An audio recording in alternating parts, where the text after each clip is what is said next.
importante es prestar oído, prestar atención, porque realmente a veces escuchamos pero no oímos, ¿ya? El oír ya tiene una connotación más profunda y principalmente va a estar relacionado el verdadero oír con el hacer, ¿ya?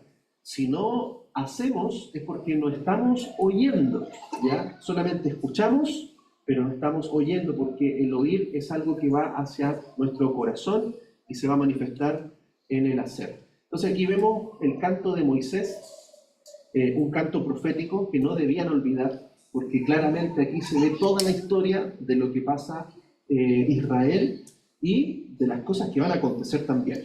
Entonces vamos a la cuarta lilla, que parte del versículo 19, capítulo 32 de Deuteronomio.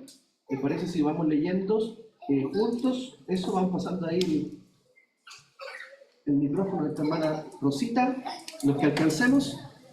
Lo vio Yahweh y encendido su furor a causa del menosprecio de sus hijos y de sus hijas, dijo: esconderé de ellos mi rostro y mostraré cuál sea su fin, porque son una generación perversa, hijos infieles.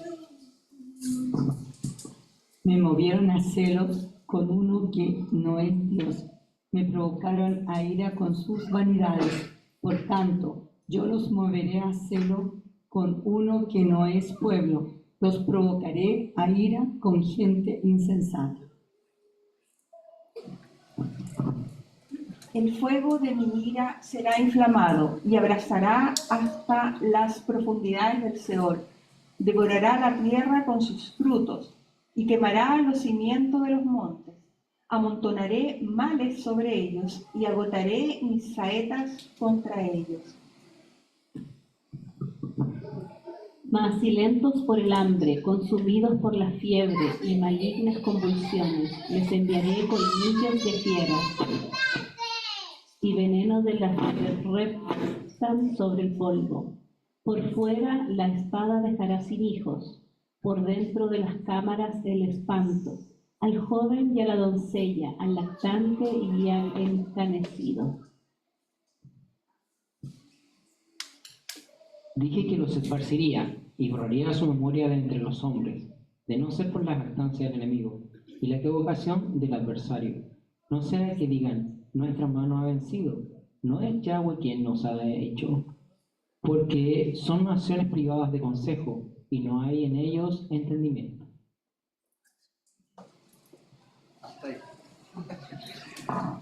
Es cortita esta porción. Entonces estamos viendo el cántico de Moisés, que está distribuido en 6 partes, ¿ya? Ya hemos visto la primera liyá, que es del 1 al 6. Vimos también la segunda liyá, que es del 7 al 12, que habla del origen de Israel. Del 13 al 18, que es la prosperidad y la apostasía de Israel, y hoy día vamos a ver del 19 al 26, que es la pérdida de Israel después de su apostasía. Entonces el versículo 19 y 20 dice: Adonai vio y fue lleno de celos, y fue provocado por la ira de sus hijos e hijas. Él dijo: yo esconderé mi rostro de ellos, y veré lo que será de ellos en los últimos días, porque ellos son una generación perversa, hijos en los cuales no hay fe. Entonces aquí empieza el tiempo de pérdida para Israel.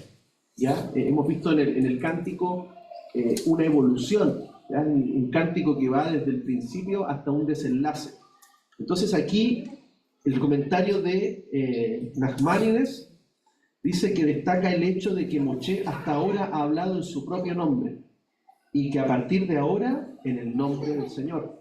O sea, hay un cántico en ese momento que él está hablando de sus propias palabras, ¿cierto? De toda la experiencia que ha vivido, pero ahora ya empieza como a profetizar. ¿Ah? Cuando ya habla en el nombre de él, el nombre del Eterno, ya está como profetizando, ¿ya? Porque lo demás también puede ser un llamado de atención, ¿cierto? Por eso dice: prestad oído a lo que les voy a decir, pongo de testigo a los cielos, la tierra, y empieza, ¿cierto? Con el cántico, la canción. Claro. Sí, pues en Apocalipsis, ¿recuerdan? Hay una referencia al cántico de Moisés. ¿Ah? O sea, fíjense cómo en Apocalipsis se termina. Se repite, se recuerda de todo el cumplimiento y por supuesto del final del cumplimiento de esta profecía.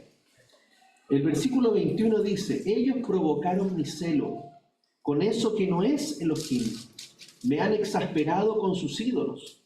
Yo provocaré el celo de ellos con eso que no es una nación, y los enfureceré con una nación nula de entendimiento. Dice, como los hijos de Israel tomaron como sus dioses lo que no era Dios, en hebreo es lo él, porque lo significa no, en hebreo, no Dios, no él, no Elohim. Hashem toma un pueblo que no es pueblo, o sea, en hebreo lo am, no pueblo. En el nivel Pechat, que es el nivel simple o literal, significa que Israel iba a ser maltratado por un pueblo que no es considerado como pueblo. Otro comentario, según Rachi, se refiere a los caldeos o a los de Esaú, Edom, romanos. Los caldeos son el mismo pueblo que los babilonios, los habitantes de la antigua Caldea, el país de Babilonia. Ese imperio destruyó el primer templo. Según Maimónides, los caldeos no constituían una nación en su inicio, pero Dios los engrandeció con el fin de utilizarlos para conquistar y dominar al mundo. El comentario también de Gur Arye dice que los caldeos no tenían importancia intrínseca porque no poseían ni escritura ni lenguajes propios.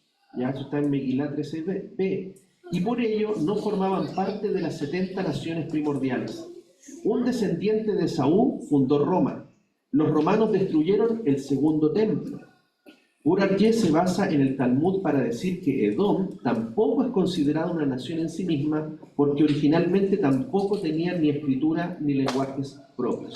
Ahora, estos comentarios tienen que ver con un entendimiento, ¿cierto?, de cómo se forman las naciones, ¿ya? Las naciones se forman, ¿cuándo? En la Biblia. En la Torre de Babel, en los tiempos de Babel, precisamente. ¿Qué es lo que sucede? Todos tenían una misma lengua. Pero ¿qué dice el Señor? Descendamos. ¿A quién les dice descendamos? Algunos creen que a la Trinidad. ¿De acuerdo? Pero en realidad lo que está hablando es lo que pasa en el concilio de Dios. En lo que vemos en Job es una muestra, es un vestigio, por así decirlo, del concilio de Dios. ¿Y qué es lo que le dice a sus hijos divinos? Descendamos y confundamos sus lenguas. ¿Ya? Se dice que Dios tenía 70 hijos divinos y cada uno de ellos tomó una nación y una lengua. Y esas fueron las que fueron derramadas en Babel. Por lo tanto, ¿por qué? Porque está relacionado con los 70 hijos de Noé. Noé tuvo 3 hijos y a través de ellos tuvo 70 hijos. Y de esos 70 se formarían todas las naciones que se dispersaron en la tierra. Por lo tanto, un hijo divino, ¿cierto? Algunos lo conocen como ángel o arcángel, ¿ya? La Torá en hebreo dice Ben Ha Elohim, hijos de Elohim, ¿ya? Ellos tomaron entonces a cada nación. Por lo tanto, 70 naciones podría estar relacionadas con 70 divinidades, 70 dioses que también después se revelaron a Dios. Porque la historia se repite, ¿ya? Y por lo tanto, ¿cuál fue la porción del Señor? Entre las 70 naciones, ¿cuál tomó Dios? Ninguna de las 70, sino que se tomó a Abraham. Dijo, acá hay un varón justo. Y de ese hombre dijo, de ti voy a hacer una nación. Por eso esa nación es la porción especial del Señor. Porque las demás naciones, aunque Él es el Señor de todas, pero ellos tienen sus propios dioses. Por eso usted mira cada cultura, y cada cultura tiene sus dioses. ¿Ah? Pero el Señor tomó esa porción que es Israel.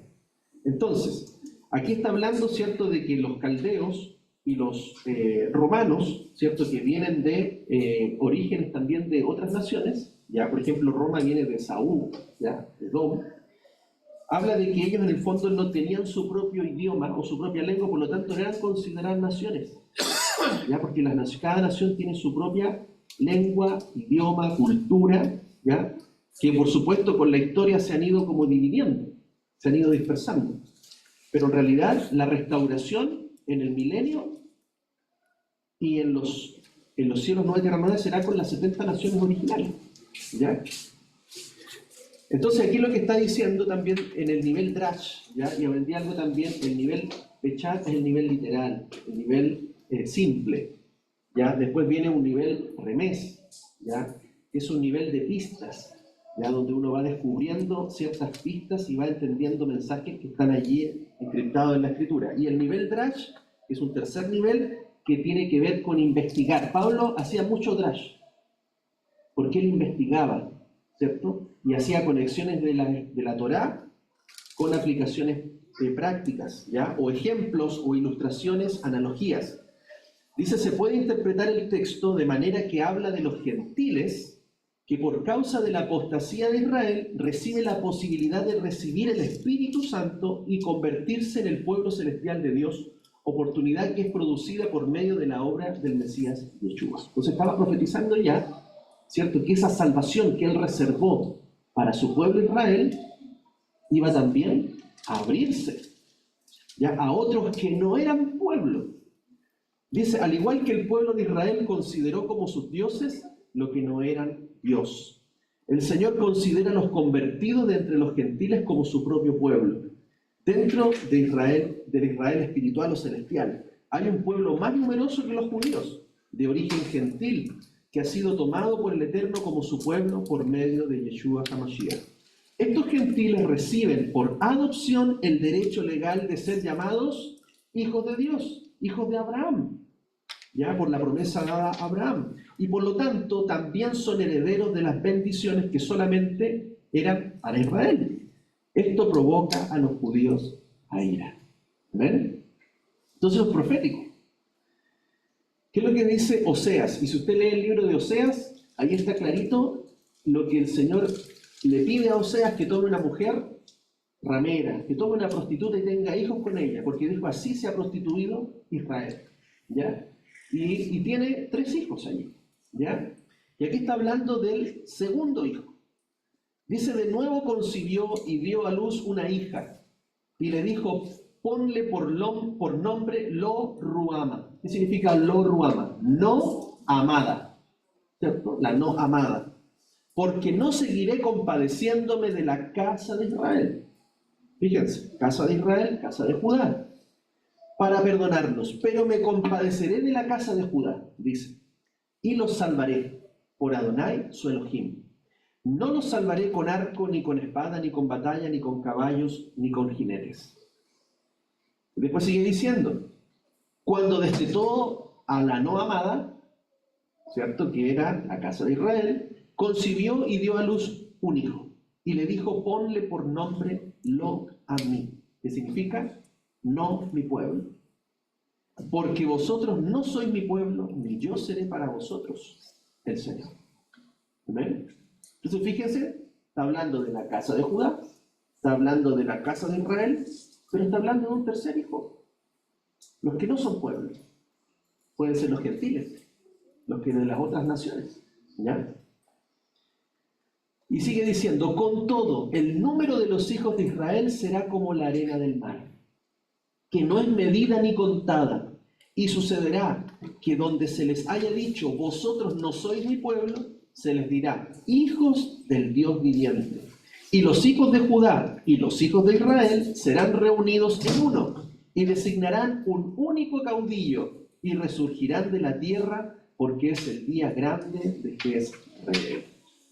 Entonces, aquí está hablando proféticamente de la restauración de Israel con las 2 casas, ¿ya? Con una profecía que debemos entender también de que en Abraham, ¿cierto?, iba a haber una bendición hacia todas las familias de la tierra, hacia todas las naciones.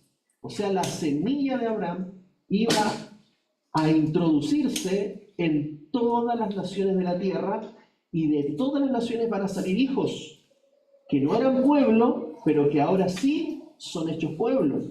Y por eso de todas las naciones vienen, ¿cierto? Se recoge esta pesca milagrosa, se recogen los hijos, toda la casa de Israel, que con la mano de uno, que sabemos quién es, Yeshua, ese caudillo, resurgirán. Dice, otro versículo traduce, serán recogidos de la tierra, porque es el día grande de Jezreel, que se atribuye al nombre restaurado de Israel, un nivel más elevado, más santo, ¿ya?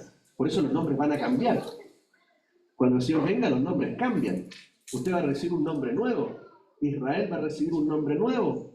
Él ya no viene como Yeshua, viene con un nombre nuevo, porque es un tiempo nuevo que comienza.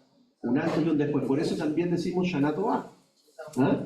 Año nuevo, tiempo nuevo, que es lo que el Señor va a ir a hacer y a consumar. Romanos también menciona algo aquí, el apóstol Pablo dice, pero pregunto, ¿acaso no le conoció a Israel? Primeramente Moisés dice, yo os moveré a celos con uno que no es pueblo, os provocaré a ira con gente insensata.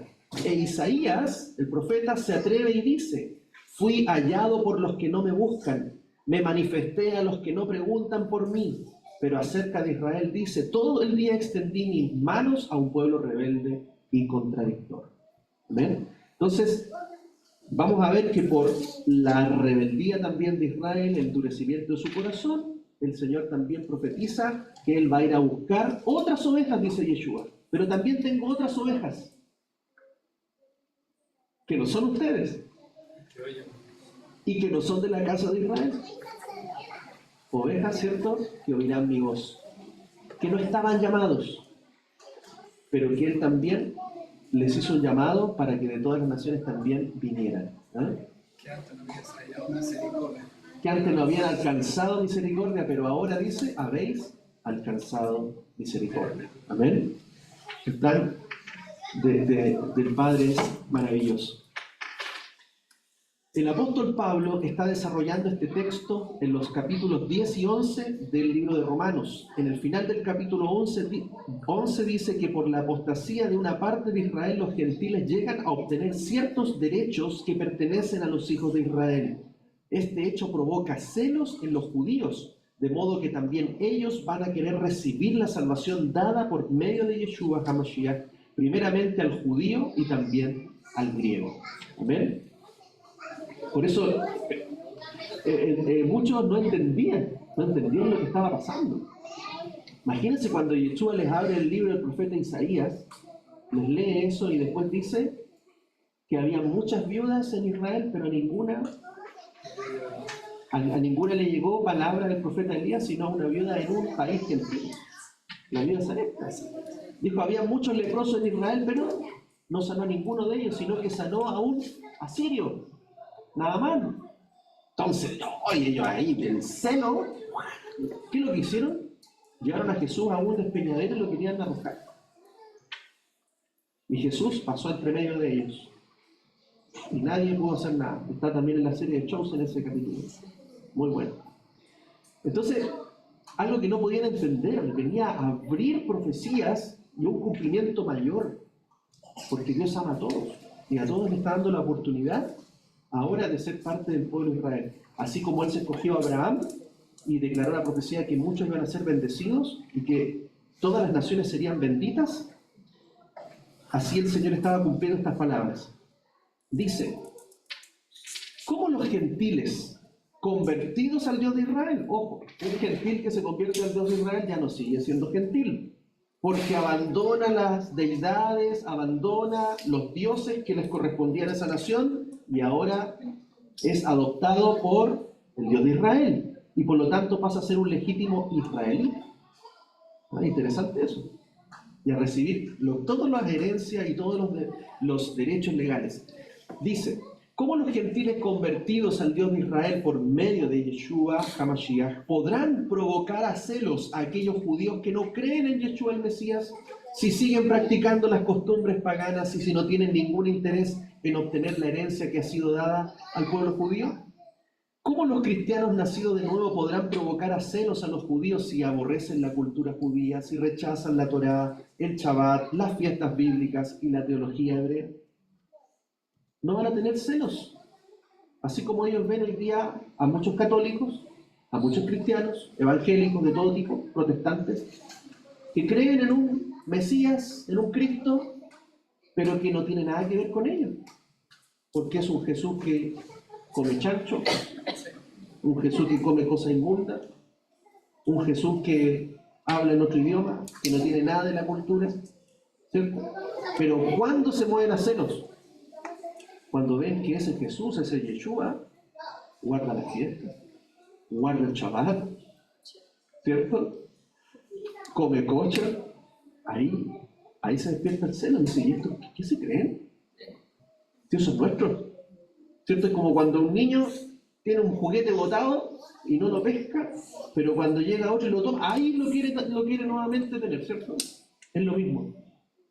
Cuando viene alguien que está tomando, ¿cierto?, la palabra, la Torá, está tomando los mandamientos, está comenzando a vivir una vida ahora en una cultura, porque ahora nuestra cultura cambia, porque está relacionada con un culto ahora al Señor, la cultura de la Biblia, ¿ya? No una cultura cristiana ni de ninguna religión, sino que es una cultura, ¿cierto?, que se forma en culto al Señor. Ellos ahora sí empiezan a tener celo y esta palabra se empieza a cumplir. No son los judíos, fíjese lo que dice, no son los judíos creyentes en Yeshua los que tienen el llamado de provocar a los judíos incrédulos a celos, sino los gentiles que abrazan a un judío. ¿Quién es ese judío? Yeshua, el Mesías. Porque algunos también dicen, no, yo no quiero nada con los judíos. Cuando dice eso, no quiere nada con Jesús. Porque Jesús era judío. Y miren lo que dice el profeta Zacarías. Alexis, siempre se lo sabe de memoria. Dice, así dice Adonai Sebaot, Adonai de los ejércitos. En aquellos días acontecerá que 10 hombres, 10, ¿qué representan? La casa de Israel. 10 hombres de todas las lenguas, fíjense, ¿dónde está la casa de Israel? En medio de las naciones, las lenguas. De las naciones asirán, tomarán fuertemente por la orla, dice esta traducción. ¿Qué significa el borde del manto? ¿Qué es lo que hay en el borde del manto? Los tzitzit. ¿Qué es lo que hizo la mujer del flujo de sangre? ¿Ah?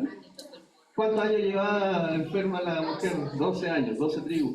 Dice, tomarán fuertemente por el borde del manto de los tzitzit a un judío, diciendo, déjanos ir con vosotros, porque hemos comprendido que Elohim está con vosotros. ¿Quién es ese judío de la profecía? Yeshua. ¿Amén? Por eso hemos abrazado a Yeshua y sus mandamientos, ¿cierto? Al tocar los tzitzit. ¿Por qué se indicó o se ordenó el Señor poner tzitzit? Para que no se olviden de los mandamientos. Cada vez que se vistan, incluso el pueblo de Israel, los judíos usan un chalequito, el katanot, talit katán, lo usan dentro, debajo, ¿ya? Y va dentro de su ropa interior. Claro, cubre la desnudez. Entonces, eso también para ellos representa cubrirlo en la santidad sexual. Porque ahí va adentro la inmoralidad sexual, por supuesto, y ustedes fíjense que es uno de los ataques más comunes. ¿Por qué? Porque está relacionado siempre con idolatría, ¿ya? Pablo dice acá en Romanos 11 a 12, digo pues, ¿acaso tropezaron, está hablando de Israel, ¿acaso tropezaron para que cayeran? De ninguna manera, dice, pero por su delito vino la salvación a los gentiles para provocarlos a celos. Pero si su delito es riqueza del mundo y su fracaso riqueza de los gentiles, ¿cuánto más será su plenitud o su restauración? Amén. El Señor quiere restaurar a Israel. Dice, pero a vosotros los gentiles digo, por cuanto yo soy apóstol de gentiles, honro mi servicio, por si de alguna manera provocara celos a los de mi carne y salvara a alguno de ellos. ¿No era más fuerte el celo que iban a tener con Pablo? Porque Pablo era israelita, era de la tribu de Benjamín. Iban a tener más celo por un gentil que guardara, ¿cierto?, las fiestas, que guardara la Torá. Por eso dice, bueno, por si de alguna manera, porque el celo que él podía provocar no iba a ser tan fuerte como que uno de nosotros cumpliera la Torá, ¿cierto? Después el versículo 25 dice, afuera, sigue diciendo el cántico de Moisés, afuera la espada quita a los hijos de los padres. El terror estará en las cámaras secretas. Mientras muchachos y las vírgenes son asesinados, así al bebé junto como al anciano con barba canosa. Entonces acá algunos dicen que Este versículo alude a lo que pasó en el Holocausto, porque está hablando del terror en cámaras secretas.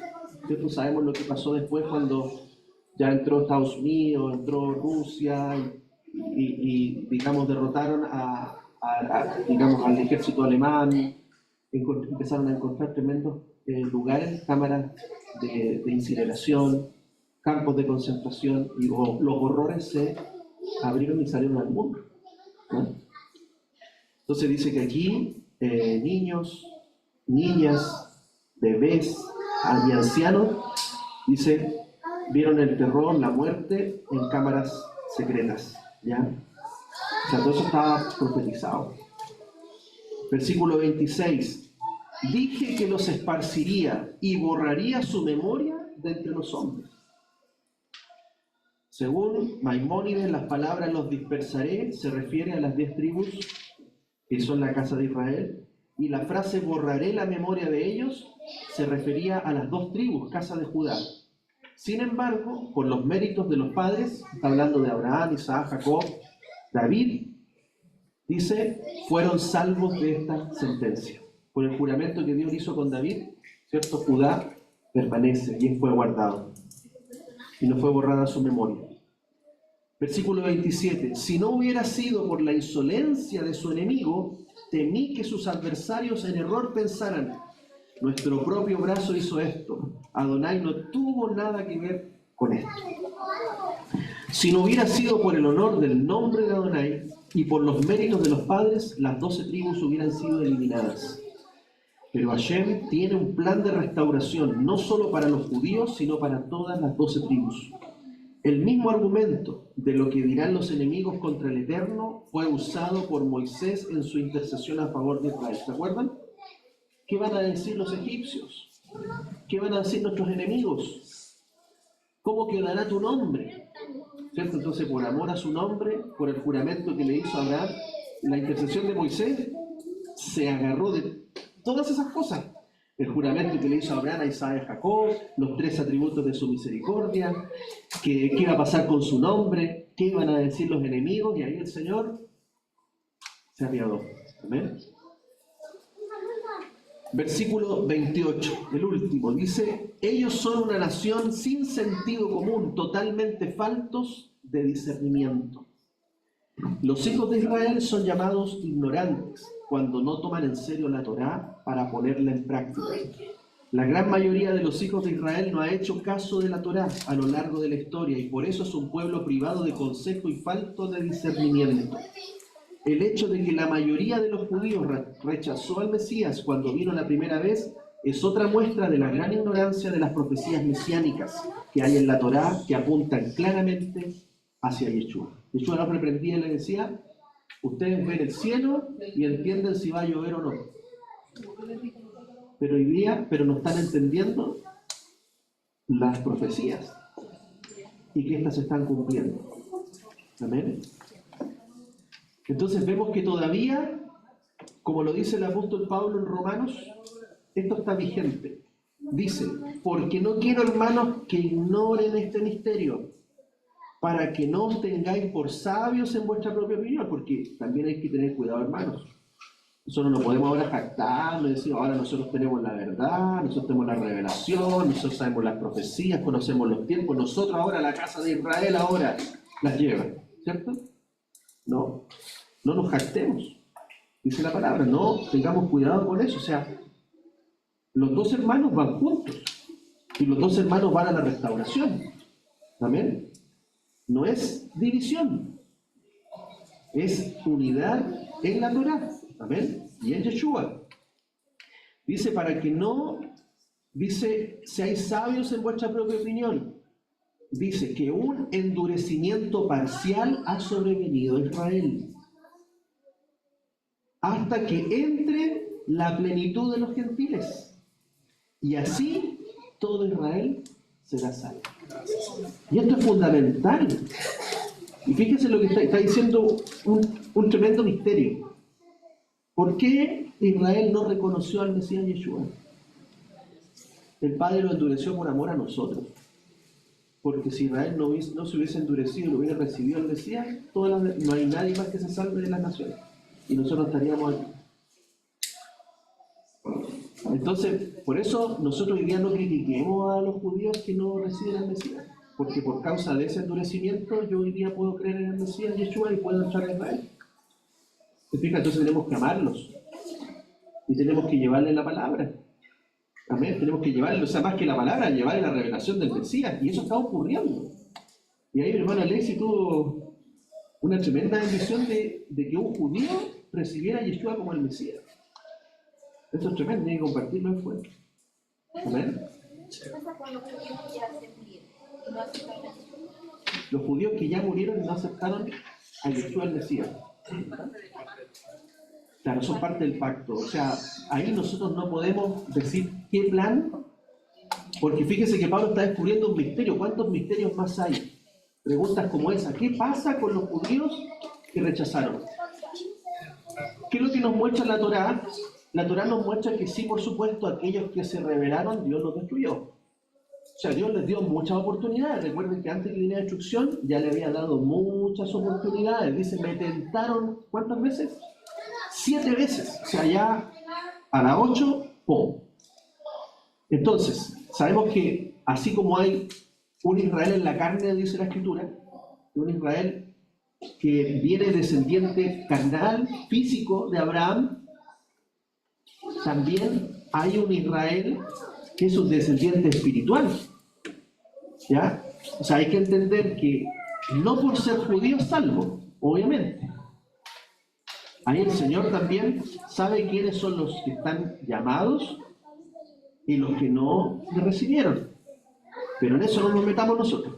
¿Ya? Porque también una pregunta que podríamos hacernos es ¿qué pasa con los que fueron exterminados? Como ahí dijo ahí los famosos lugares en secreto, los niños por sí, por no tener discernimiento, como dicen, más derecho a la presencia del Padre, pero los jóvenes, por ejemplo, los que están en la etapa de la pubertad, porque ustedes saben que la etapa de la pubertad es una rebelión. ¿Por qué?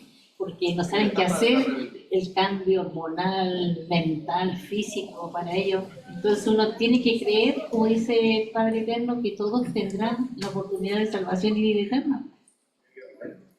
Y a veces es mejor no saber que saber tanto y desertar, porque hay veces que la verdad Claro. Sí, ustedes se dan cuenta que hay 3 etapas. En todo siempre hay 3 niveles. Siempre hay 3, y en la vida de la persona hay 3 niveles igual. Y los 3 niveles son la etapa de la inocencia, la etapa de la rebeldía, ¿cierto? Que le toca a algunos ya y después viene la etapa ya de la madurez, donde la persona ya se define, ¿cierto? ¿Cuántas cosas hicimos, hermano, cuando éramos jóvenes? ¿Cierto? Pero hoy día usted ya maduró, piensa de otra manera, ¿cierto? Entonces, tenemos 3 etapas en la vida, y hay 3 niveles también que tenemos que vivir. Ahora, ¿qué pasa? También entendemos nosotros de que Dios muchas veces, ¿por qué permite el juicio? Como lo comentábamos la semana pasada, no recuerdo quién lo comentaba, no sé si Ricardo o alguien, de que muchas veces Dios permite que nos caiga un castigo, porque ese castigo de alguna manera nos va a librar, porque aquel que recibe un castigo también paga su pecado, ¿cierto? Yo no puedo condenar a un ladrón que ya cumplió su sentencia. Si salió, yo no lo puedo volver a juzgar porque ya pagó su pecado. ¿Se fija? Entonces, muchas veces pensemos esto. Si Dios mandó muerte, destrucción, mandó el ángel de la destrucción, les pagó, les dio su castigo. Y al pagar su castigo, ¿podríamos pensar que puedan quedar liberados? No lo sabemos. Dice, ¿no es cierto?, los de la fe de Yeshua, los de la ley, los de la ley, y los profetas. En distintos tiempos estaba viviendo el pueblo. Claro. Amén. Entonces ahí hay que ir al nivel Drash y seguir estudiando, investigando. ¿Eh? Y dice, y otra verdad que dice acá, hasta que entre la plenitud de los gentiles, ¿cierto? Esa multitud que va a venir de todas las naciones. Y después dice, y así, y esto es clave, todo Israel será salvo. ¿Quién va a ser salvo? Israel, o sea, los gentiles que salen de las naciones y reciben a Yeshua, el Dios de Israel, pasan a ser Israel. Por eso dice que todo Israel será salvo. ¿Ven? Entonces eso es clave entender de que nosotros hoy día somos injertados a lo vivo, natural, ¿ya? Y recibimos de esa savia, de esa raíz. Dice, como está escrito, vendrá de Sión el libertador que quitará de Jacob la impiedad. Y eso va a ocurrir cuando el Mesías regrese. En Sión saldrá la Torá, saldrá la salvación, y dice que va a quitar de una vez la impiedad, el pecado. O sea, por eso vamos a ser circuncidados en nuestro corazón definitivamente, porque Él va a arrancar esa carne de nosotros y va a dejar el grano desnudo, el espíritu, ¿cierto? Las cosas espirituales, para que ahora sí podamos ser obedientes eternamente a Él. Dice, y este será mi pacto con ellos, cuando quite sus pecados. Ciertamente, en cuanto al Evangelio, son enemigos por causa de vosotros. O sea, un judío es enemigo hoy día del Evangelio, ¿cierto? Tiene hasta antimisioneros, expertamente preparados para derribar a los predicadores, a los evangelistas allá. Dice, ciertamente en cuanto al Evangelio son enemigos por causa de vosotros, pero en cuanto a la elección, fíjense en esto, son amados por causa de los patriarcas, de los padres, porque irrevocables son los dones y el llamamiento de Dios. ¿Ven? Mire qué bonito esto. Porque así como vosotros en un tiempo fuisteis desobedientes a Dios, pero ahora en la desobediencia de ellos habéis alcanzado misericordia, así también ahora estos fueron desobedientes para que por la misericordia mostrada a vosotros, ellos también ahora alcancen misericordia. Wow. Esto no lo entienden todos, hermano. Estamos los dichosos de entender esto. Porque a todos encerró Dios en desobediencia, ¿cierto? Por eso la Torá, que es lo que nos muestra el pecado, la desobediencia, para dejarnos a todos encerrados aquí y no tengamos ninguna otra manera de ser salvos sino por medio de Yeshua. Y dice, para mostrar misericordia a todos. Oh profundidad de las riquezas, de la sabiduría y del conocimiento de Dios, cuán insondables son sus juicios e inescrutables sus caminos. El apóstol Pablo estaba sorprendido con eso. ¿Amén? Y nosotros más aún, que sabemos menos que el apóstol Pablo. Era seco Pablo, se entendía esas cosas. Hoy día estamos entendiendo a Pablo, hermano. ¿Cierto? El apóstol Pedro dice, Pablo habla cosas, que algunos que no tienen idea, indoctos, que algunos indoctos, no sé, usa otra palabra más, dice pervierten, corrompen, porque no entienden lo que realmente está hablando. Entonces, tenemos que sentirnos privilegiados, hermanos, de alguna manera, dichosos, bienaventurados de entender lo que Pablo está hablando aquí. ¿Y por qué? Porque hemos estado estudiando la Torá. Amén. Amén. Shabbat shalom.